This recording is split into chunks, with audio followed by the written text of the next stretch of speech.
mais c'était une chanson. Voilà, je me trouve dans la partie est de l'île. Donc là, on commence à arriver sur de la végétation bien plus dense. Il est très vert, il y a beaucoup de nature. Et il y a des spots bien différents des autres parties de l'île. On va aller voir ça. C'est parti. Là, ici, c'est le début de la route des laves. Tout ce qu'on voit là, c'est de la roche volcanique. Voilà, en haut des nuages, sur la gauche, il y a le piton de la Fournaise qu'on n'aperçoit pas bien.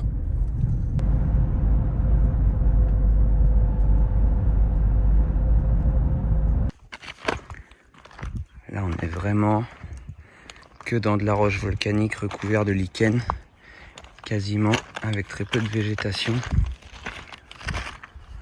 Le sol croustille.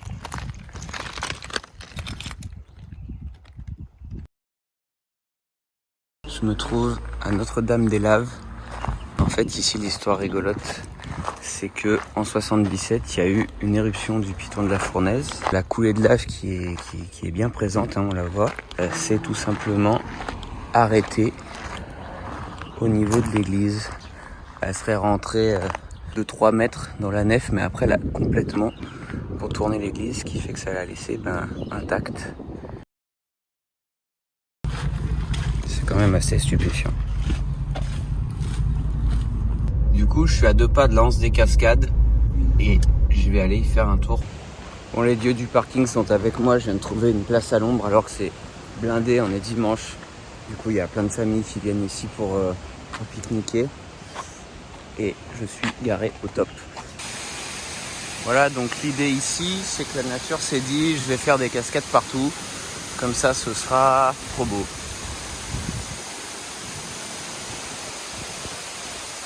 Bon, alors croyez pas que je suis au milieu de la jungle, hein. Là, on est quasiment sur le parking avec des restaurants et on est juste au bord de la mer.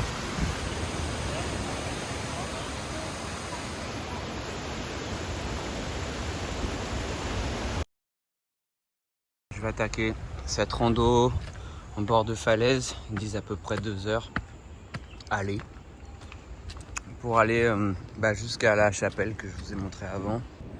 Donc voilà, je marche depuis 1 minute 30, je me suis déjà perdu. Je pense qu'à vous faire des vidéos au lieu de regarder mon chemin. C'est parti pour le début de la rando.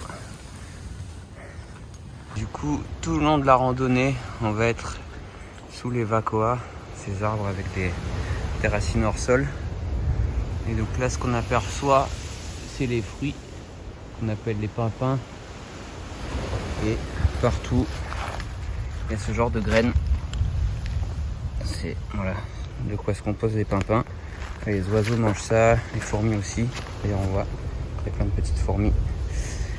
Et ça peut se grignoter, ça peut se mordre un peu, mais c'est vraiment pas terrible, c'est assez amer. Voilà ce genre de point de vue, avec les vagues qui viennent se casser sur la roche volcanique. Et derrière, on aperçoit le Grand Brûlé, la route des laves qu'on a traversée tout à l'heure, avec toutes les anciennes coulées.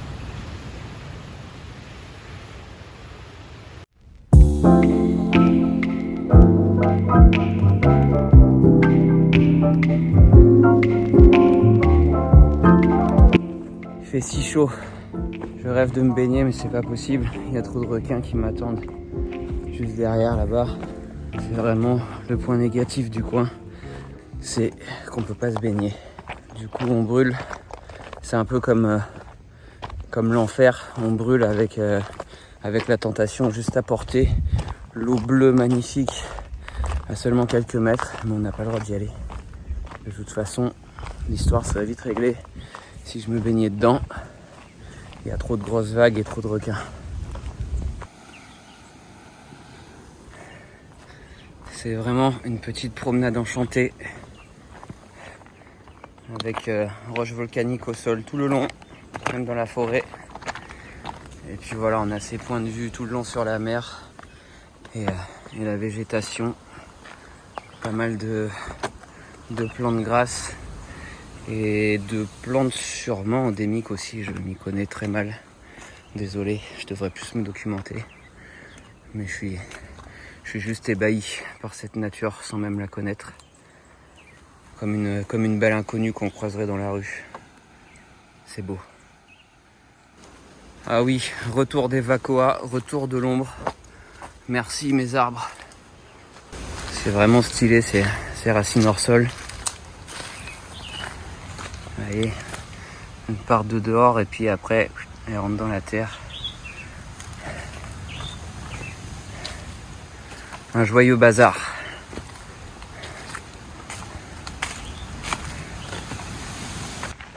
La chaleur est vraiment intense.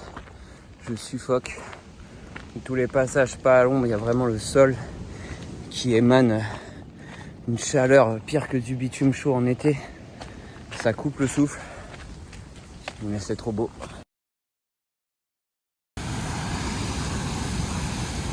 Le style de plage dans le coin, assez hostile à la baignade quand même.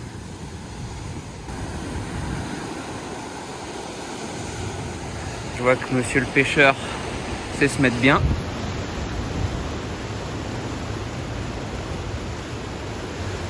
Là on est sur un habitué, un mec sérieux.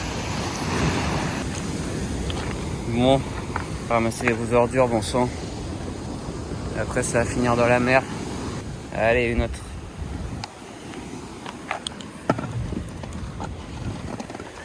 Bon, je suis un peu plus de la moitié de la rando aller. Et j'en peux plus. J'ai déjà fait plein de fois, pourtant.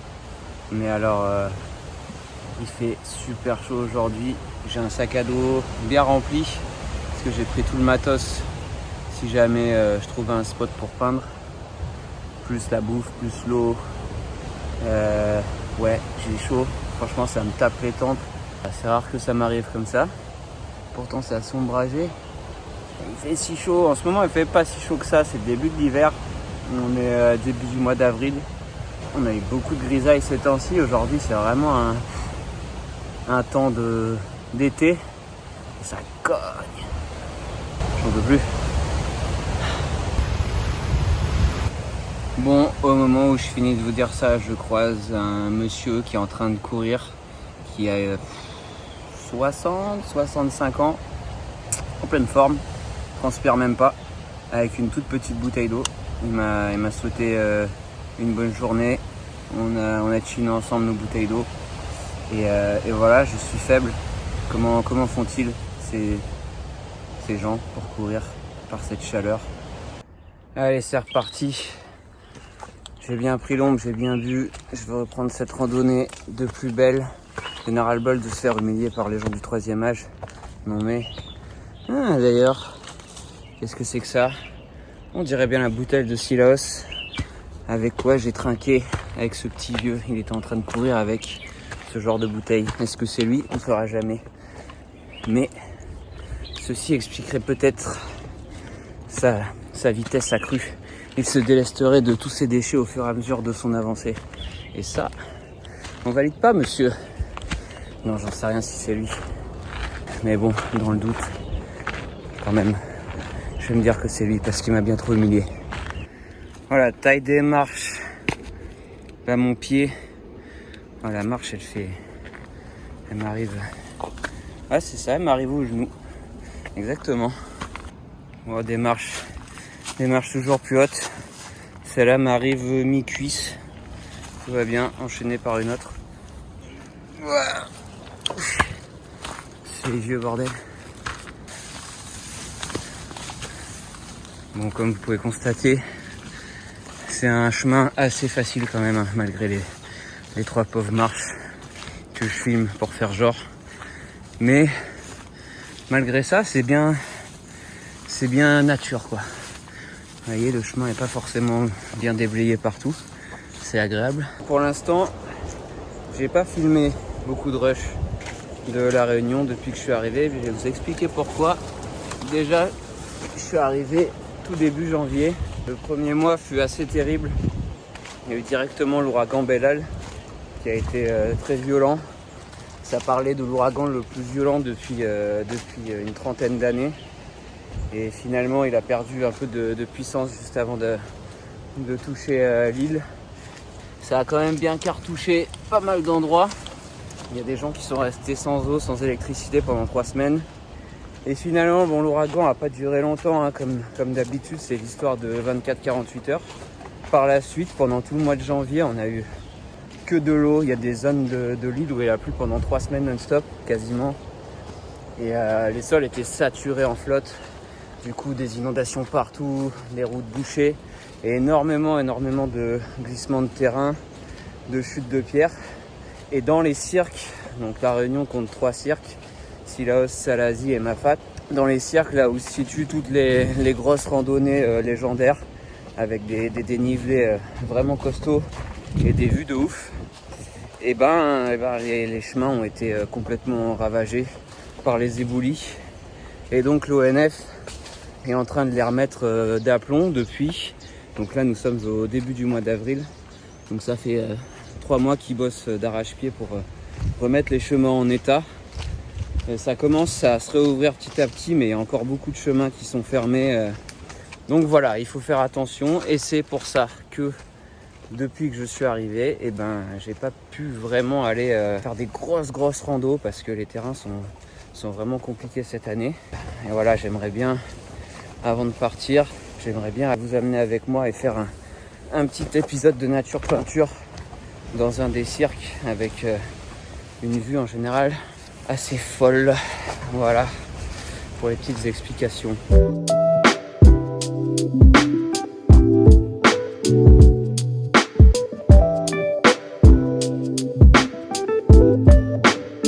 J'arrive à la fin de la randonnée, donc on arrive sur une sorte de grande esplanade de gazon ombragé où voilà, il y a souvent des familles qui font des pique-niques. Vous voyez, on est dimanche après-midi, il fait très beau et là il y a 3 familles sur ce grand spot. C'est vraiment tranquille.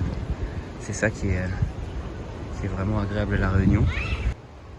Allez, c'est l'heure de la remontada, je vais me taper tout le chemin en sens inverse. On va changer de spot, à moins que je décide de faire une peinture en route, ce qui n'est pas impossible. Oh, mais qu'aperçois-je? Est-ce que ça serait pas un spot idéal pour envoyer une peinture à l'ombre, bercée par cette douce brise venue de l'océan, avec vue sur un bassin naturel inaccessible.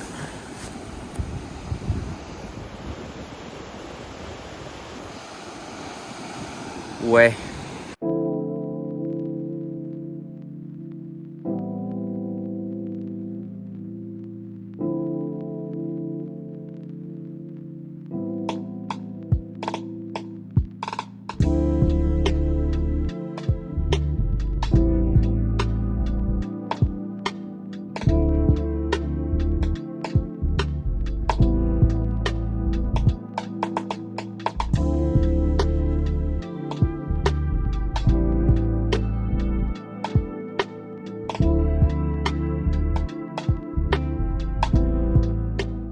Lining terminé, c'était assez rapide, le spot est vraiment bien, il y a un petit vent juste pour rafraîchir, il y a de l'ombre, il y a quelques moustiques, je me fais un petit peu défourailler les chevilles, mais j'avais prévu le coup, j'ai mis des chaussettes hautes, technique à retenir ici, les chaussettes qui recouvrent les chevilles.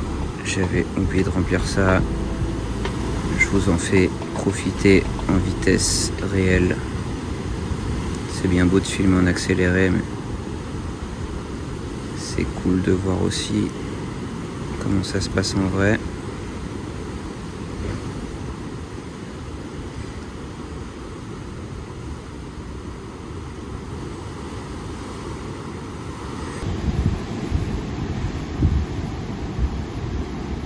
Et puis la bouche aussi. Allez.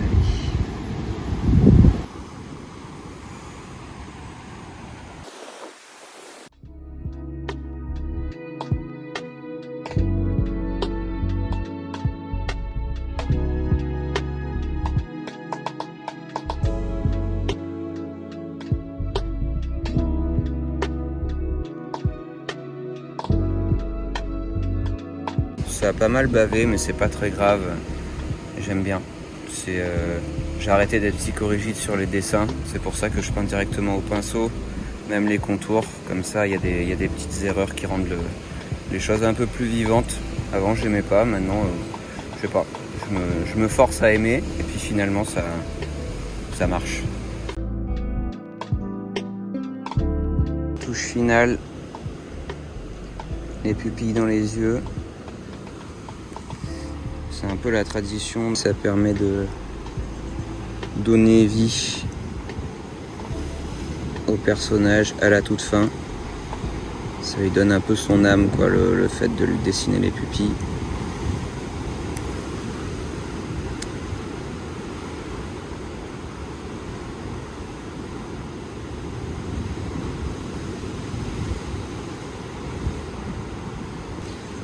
Hop. Et voilà. Terminé pour aujourd'hui. Ça va, ça s'est bien passé. Je pensais pas trouver un spot aussi cool.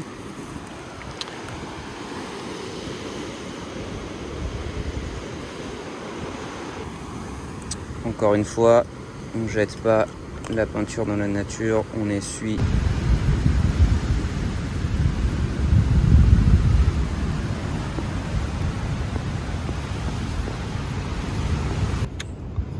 Ah, trop content, ça fait un moment que j'en avais pas vu. Regardez ça.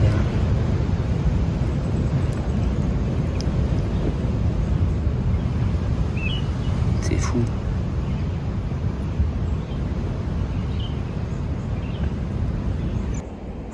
Ouais, je suis content là, le soleil est en train de passer de l'autre côté du volcan. Et il fait frais. Enfin, il doit faire genre 26 degrés. Mais ça fait du bien. Ce matin, je soupçonnais un 38. Hein. Franchement, ça faisait longtemps que ça m'avait pas cogné comme ça. Là, j'ai cru que j'allais tomber dans les pommes sous vos yeux ébahis. Mais ça va, j'ai survécu. Je serai là pour un épisode 3.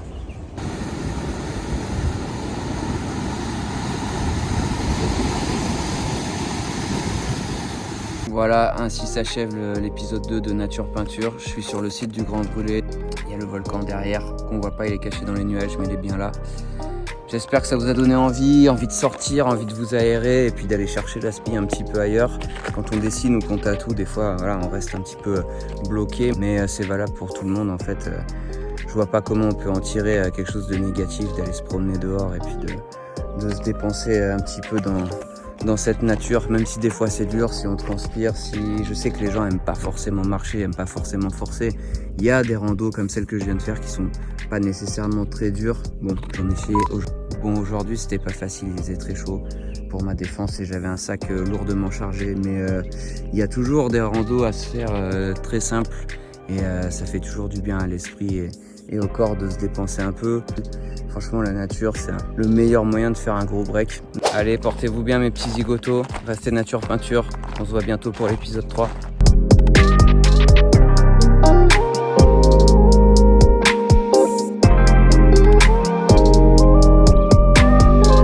J'ai vu des courgettes à 26 € le kilo au supermarché.